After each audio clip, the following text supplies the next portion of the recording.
جب Roman umpire پوری دنیا میں سپر پاور بنی تو اس نے سب سے بڑی غلطی کی، عرب میں بڑھتے ہوئے اسلام پر حملہ کر دیا، جو اسے کبھی نہیں کرنا چاہیے تھا، کیونکہ کچھ ہی سالوں میں مسلمانوں نے رومن اور پرشین دونوں امپائر کو فتح کر لیا، جس کے بعد حضرت عمر رضی اللہ تعالی عنہ دنیا کے سب سے طاقتور خلیفہ بنے۔ آپ کی حکومت الیگزینڈر دی گریٹ سے بھی کافی زیادہ بڑی تھی۔ جب مسلمان رومن امپائر کو فتح کرتے ہوئے یروشلم کے دروازے تک پہنچے، جس کی بشارت آپ صلی اللہ تعالی علیہ وآلہ وسلم نے پہلے ہی فرما دی تھی کہ ایک دن مسلمان یروشلم کو ضرور فتح کریں گے۔ اب مسلمانوں کے پاس دو ہی راستے تھے، یا تو وہ یروشلم کو پہلے کی طرح تباہ و برباد کر دے یا اسے معاہدے کے ذریعے حاصل کیا جائے، لیکن یروشلم کے گورنر نے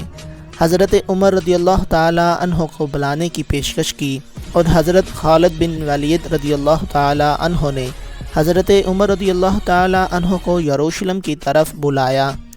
یروشلم کا گورنر سونے، چاندی اور بہترین لباس کے ساتھ تیار ہوا، کیونکہ دنیا کے سب سے طاقتور خلیفہ